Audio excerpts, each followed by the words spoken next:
જય શ્રી કૃષ્ણ વિદ્યાર્થી મિત્રો, આપણે પહેલા વિડિયો લેક્ચર અને બીજા વિડિયો લેક્ચરમાં સાયન્સમાં પાઠ 1 વિશે ઘણી બધી અગત્યની માહિતી શીખ્યા. આજે મારે ત્રીજો વિડિયો લેક્ચર છે કે જેમાં આપણે આગળ જે વિઘટન પ્રક્રિયા, સંયોગીકરણ પ્રક્રિયા અને ત્યારબાદ જે આગળ બધી પ્રક્રિયાઓ છે, વિસ્થાપન પ્રક્રિયા, દ્વિવિસ્થાપન પ્રક્રિયા, ઓક્સિડેશન અને રિડક્શન પ્રક્રિયા શીખીશું. આશા રાખું છું કે તમને પહેલો વિડિયો ખૂબ જ પસંદ આવ્યો હશે. એક વસ્તુ ખાસ ધ્યાન વિદ્યાર્થી મિત્રો કે રસાયણ વિજ્ઞાનમાં જે પણ રાસાયણિક સમીકરણો છે ખાસ લખીને તૈયાર કરો.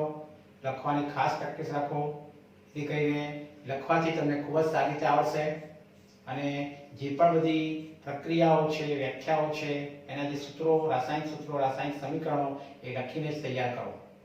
તો આપણે જે વિસ્થાપન પ્રક્રિયા વિશે આજે શીખીશું. એટલે ગયા લેક્ચરમાં આપણે જે પ્રક્રિયાઓ શીખ્યા હતા, સંયોગીકરણ પ્રક્રિયા, વિઘટન પ્રક્રિયા, એના પર આધારિત ઉષ્માક્ષેપક, ઉષ્માશોષક પ્રક્રિયા અને ત્યારબાદ શ્વસનની પ્રક્રિયાઓ.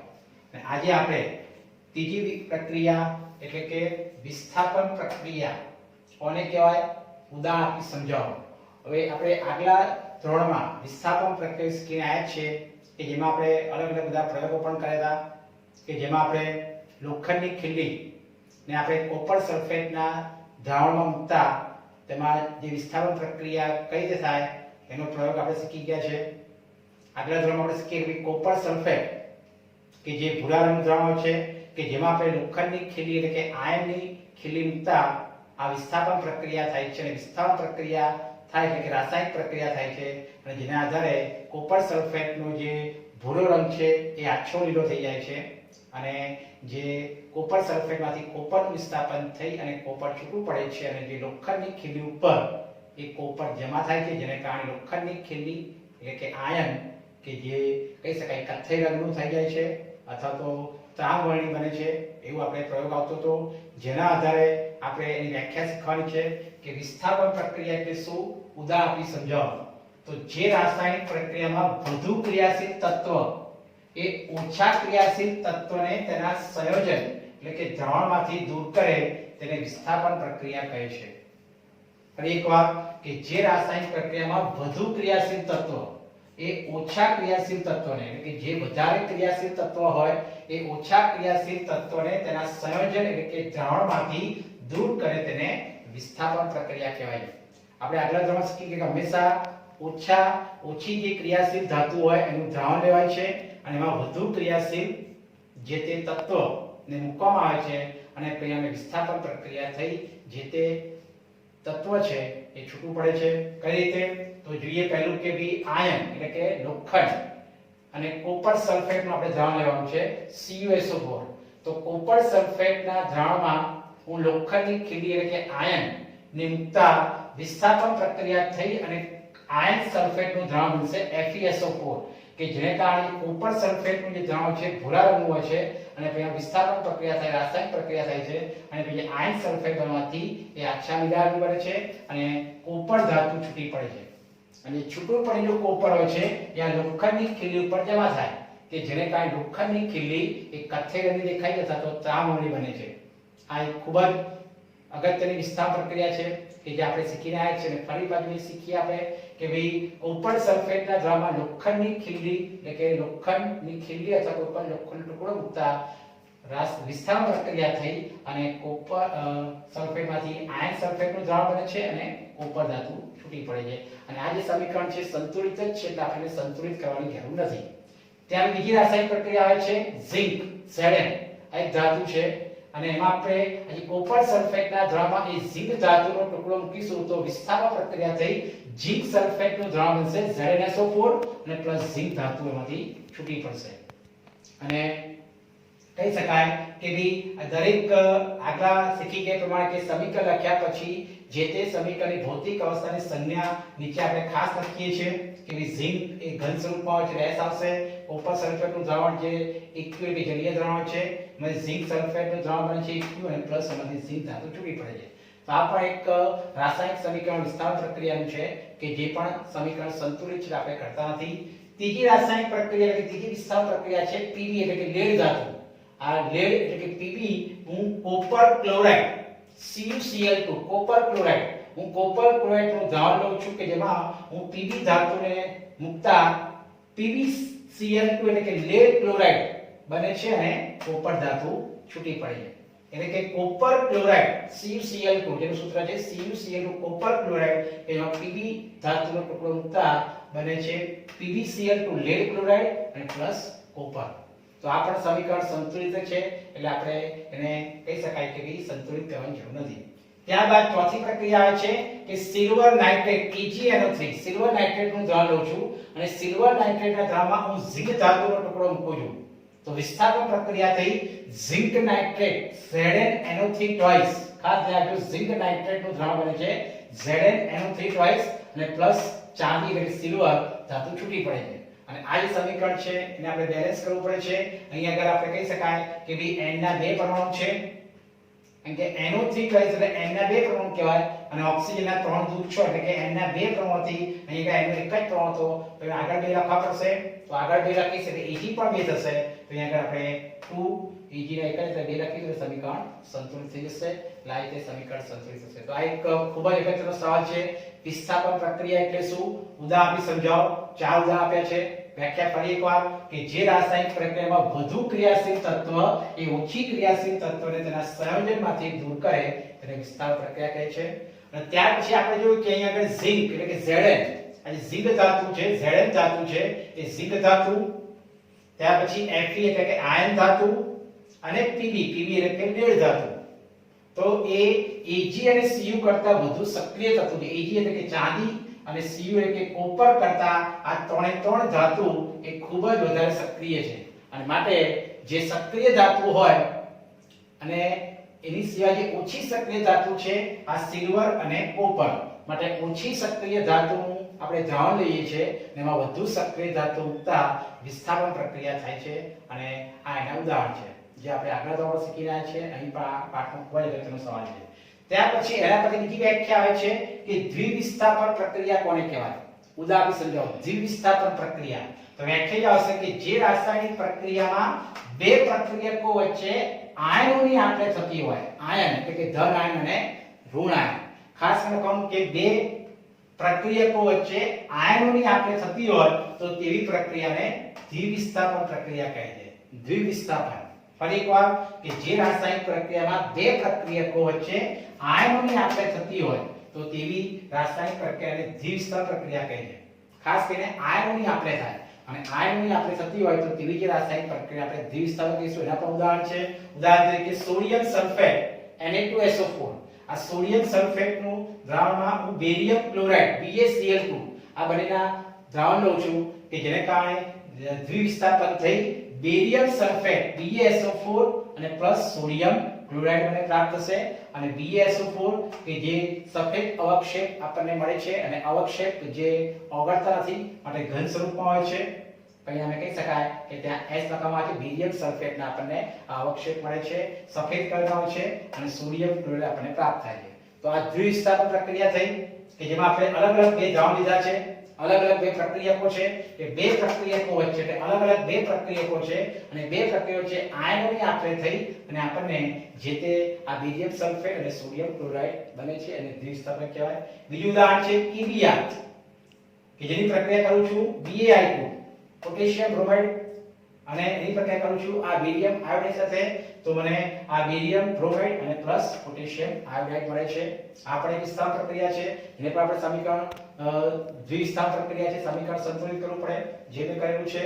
એ રીતે AgNO3 સિલ્વર નાઇટ્રેટ આ સિલ્વર નાઇટ્રેટના ની પ્રક્રિયા હું સોડિયમ ક્લોરાઇડ સાથે કરીએ તો મને AgCl એટલે કે સિલ્વર ક્લોરાઇડ સફેદ અવક્ષેપ મળે છે અને NaOC એટલે કે સોડિયમ નાઇટ્રેટ પ્રાપ્ત થાય છે. તો આવા અલગ અલગ પ્રકારના બે પ્રક્રિયકો છે અને બે પ્રક્રિયકો છે આ આયનોની આપલે થતી હોય છે અને આયનોની આપલે થઈ અને નવા જે ડિપાર્ટ બનતી હોય છે તો તે પ્રક્રિયાને દ્વિવિસ્થાપન પ્રક્રિયા કહે છે. ફરી એકવાર કે જે રાસાયણિક પ્રક્રિયામાં બે પ્રક્રિયકો વચ્ચે આયનોની આપલે થતી હોય તો તે પ્રક્રિયાને દ્વિવિસ્થાપન પ્રક્રિયા કહે છે. તો આ રીતે ખૂબ જ અગત્યનો સવાલ છે આ પણ. તો વિસ્થાપન પ્રક્રિયા અને દ્વિવિસ્થાપન તો આવા આ પાઠના આ 3 માર્કનો સવાલ છે. અને એવા બીજા પણ સવાલથી આપણે આગળ અભ્યાસ કરીએ. વિદ્યાર્થી મિત્રો, હવે આપણે આગળના સવાલ તરફ જઈએ.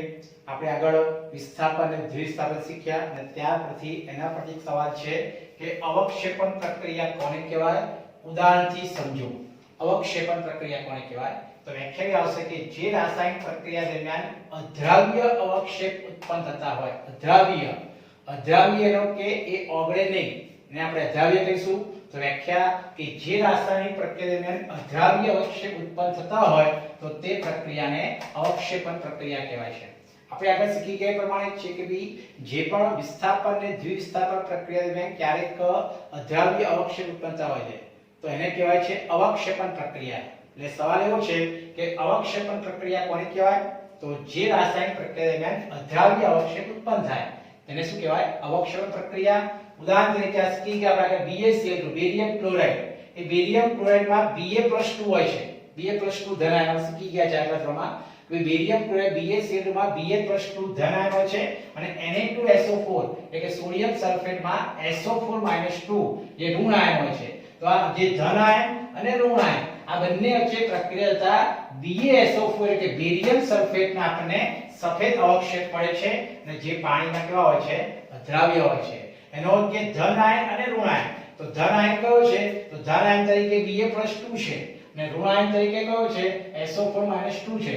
એને કારણે બંને આયનો એટલે કે ધન આયન અને ઋણ આયન વચ્ચે પ્રક્રિયા થઈ અને જે BaSO4 એટલે કે બેરિયમ સલ્ફેટના આપણને અહીં સફેદ અવક્ષેપ મળે છે. તો એ જે સફેદ અવક્ષેપ બેરિયમ સલ્ફેટના જે અદ્રાવ્ય હોય છે અને માટે એને અવક્ષેપણ પ્રક્રિયા કહેવાય છે.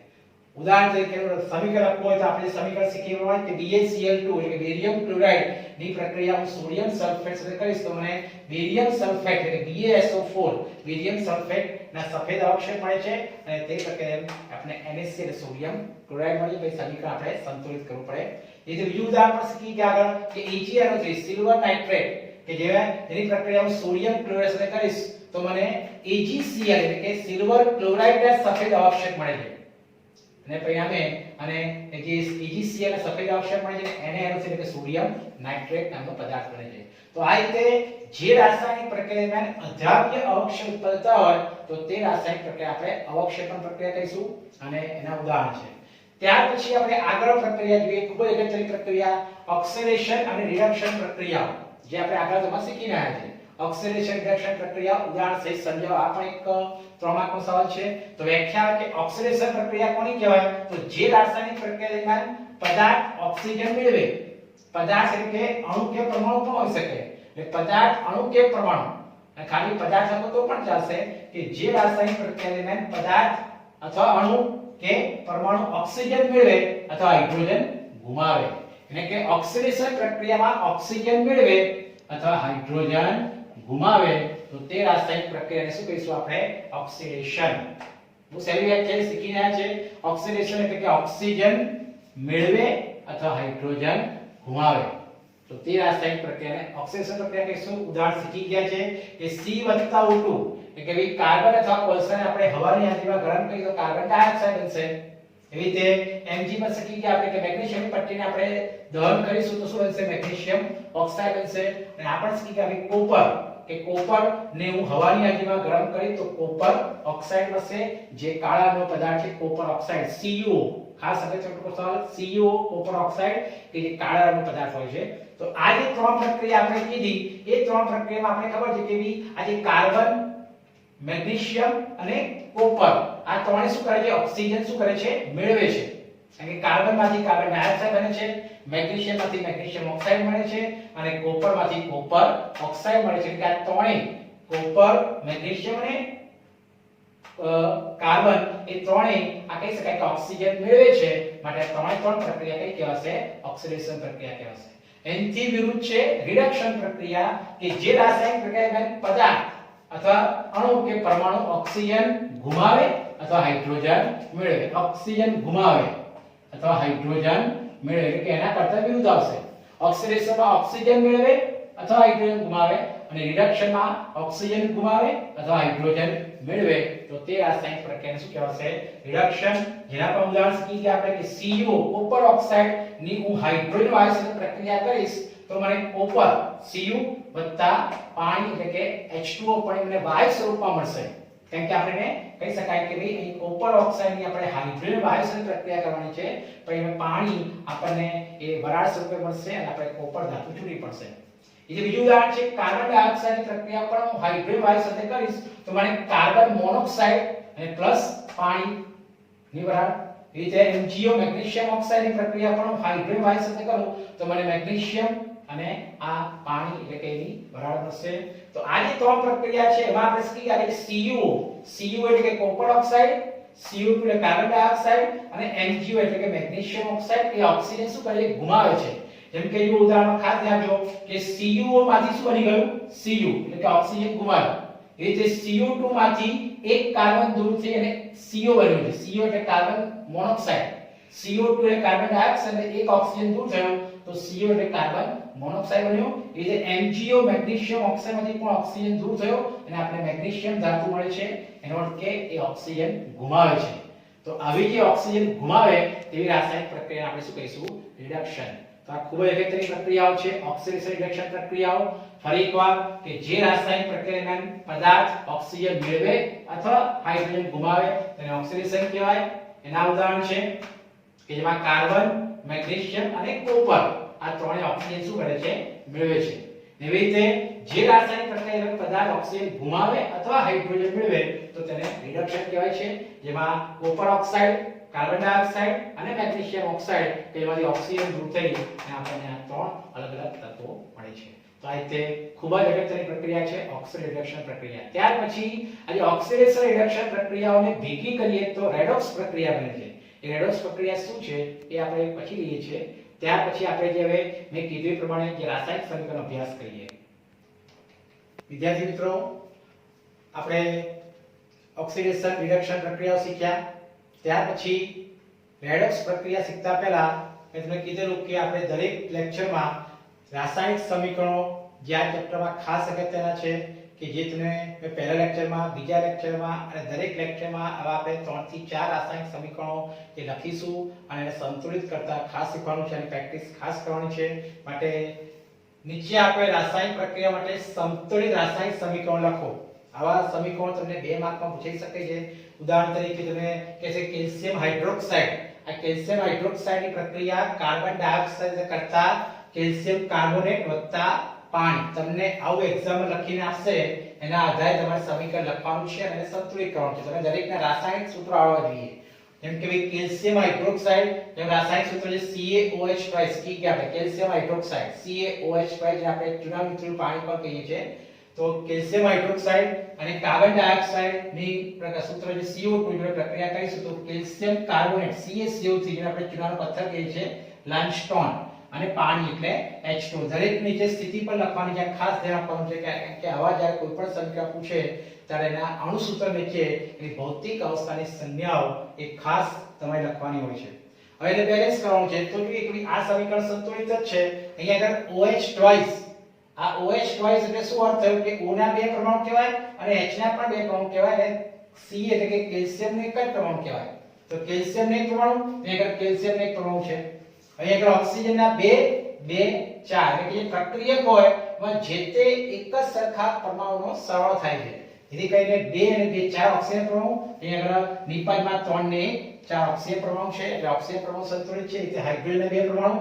અને આગળ હાઇડ્રોજન ના 2 પરમાણુ એટલે કે સમીકરણ સંતુલિત છે ત્યાર પછી બીજું સમીકરણ છે ઝિંક ધાતુ ની હું સિલ્વર નાઇટ્રેટ જોડે પ્રક્રિયા કરું તો મને બને છે ઝિંક નાઇટ્રેટ વત્તા સિલ્વર આ એક સમીકરણ આપણે જે શબ્દોમાં લખ્યું છે એને આપણે સંકેતમાં લખી અને એનું સમીકરણ સંતુલિત કરીએ તો ઝિંકની સંજ્ઞા Zn જે ઘન સ્વરૂપમાં હોય છે સિલ્વર નાઇટ્રેટ AgNO3 જેનું દ્રાવણ બને છે એટલે Aq આવશે અને ત્યારબાદ ઝિંક નાઇટ્રેટ જેનું સૂત્ર ખાસ આવવું જોઈએ ZnNO3 ટ્વાઇસ ઝિંક નાઇટ્રેટ નું પણ દ્રાવણ બને છે અને સિલ્વર ધાતુ છૂટી પડે છે ઘન સ્વરૂપમાં હોય છે હવે આ જે સમીકરણ જેને બેલેન્સ કરવું પડે અહીંયા આપણે જોઈએ કે આ જે NO3 ટ્વાઇસ એને શું અર્થ થયો કે N ના બે પરમાણુ અને ઓક્સિજન ના અંદર 3 છે અને બહાર 2 છે એટલે કે ગુણાકાર થાય 3 દુ 6 એનો કે પહેલા N ના બે પરમાણુ છે તો અહીંયા આગળ N નો એક જ પરમાણુ છે પ્રક્રિયકમાં તો આપણે આગળ 2 લખીશું એટલે આ બે બધાને લાગુ પડશે એનો કે Ag ના પણ 2 થશે અહીંયા આગળ Ag નું એક જ છે એટલે આપણે 2 લખવા પડશે ત્યાર પછી N ના તો 2 થઈ ગયા, અહીંયા આગળ N ના 2 થઈ ગયા, ઓક્સિજન 2 તરી 6, અહીંયા આગળ 3 દુ 6 અને Zn 1 તો Zn 1 એટલે કે અહીંયા આગળ 2 અને અહીંયા આગળ 2 તરી લખશો એટલે સમીકરણ સંતુલિત થાય. આ દરેક મેં કીધું કે દરેક મારા વિડિયો લેક્ચરમાં આવા સમીકરણ આપણે પ્રેક્ટિસ કરવી પડશે. તમે પણ વિદ્યાર્થી મિત્રો ખાસ આવા સમીકરણો લખીને તૈયાર કરો અને જાતે પ્રેક્ટિસ કરો, બહુ સહેલું છે, આવડશે. એ રીતે ત્રીજું છે એલ્યુમિનિયમ. એલ્યુમિનિયમ ધાતુની પ્રક્રિયા કોપર ક્લોરાઇડ સાથે કરતા એલ્યુમિનિયમ ક્લોરાઇડ પ્લસ આપણને કોપર એ છૂટું પડે છે. તો એલ્યુમિનિયમ જેની સંજ્ઞા Al છે ઘન સ્વરૂપમાં હોય છે, કોપર ક્લોરાઇડ એટલે કે CuCl2 જેને આપણું અણુસૂત્ર છે એલ્યુમિનિયમ ક્લોરાઇડ AlCl3 અને કોપર એટલે કે C. સમીકરણ બેલેન્સ કરવું જ પડે, તરત ખબર પડે કે Cl ના 2 પરમાણુ છે, અહીં Cl ના 3 પરમાણુ છે. એનો કે Cl ના પરમાણુ પહેલા આપણે સરખા કરવા પડશે, માટે બેકી સંખ્યા કરવા માટે અહીંયા આગળ 3 છે, અહીંયા આગળ 2 છે, તો અહીંયા આપણે 3 લખી દીધી, જેથી કરીને બેકી સંખ્યા 3 દુ 6 એટલે કે ક્લોરીન ના 6 પરમાણુ થઈ ગયા, તો અહીંયા આગળ 3 છે, ત્યાં આગળ 2 લખી દઈએ, જેથી કરીને 2 તરી 6 ક્લોરીન ના પરમાણુ થઈ ગયા. હવે અહીંયા આગળ 2 લખવાથી Al 2 થયા, અહીંયા આગળ Al એક જ છે એટલે 2 લખવું પડશે એટલે 2Al થઈ ગયા, અને આગળ 3 લખ્યું એટલે કોપરના 3 થયા, તો અહીં કોપરના 3 પરમાણુ છે પ્રક્રિયકમાં, તો અહીં આગળ એક જ છે એટલે કે નિપજમાં 3 પ્રમાણે ત્યાં 3 લખવું પડશે. તો આ રીતે સમીકરણ આપણું સંતુલિત થાય છે. તો આવા દરેક લેક્ચરમાં આપણે આવા સમીકરણો ખાસ જોઈશું અને તમે પણ વિદ્યાર્થી મિત્રો આવા સમીકરણો લખીને તૈયાર કરો, જે આપણું ચોપડીમાં એટલે કે ચોપડી બુકમાં જે સ્વાધ્યાય છે એ સ્વાધ્યાયમાં આવા સમીકરણો આપેલા છે અને ખાસ પ્રેક્ટિસ કરો. આશા રાખું છું કે આ વિડિયો ખૂબ જ તમને ગમ્યો હશે. વિડિયો લેક્ચર ખાસ કરીને લાઈક અને સબસ્ક્રાઇબ કરો. જય શ્રી કૃષ્ણ.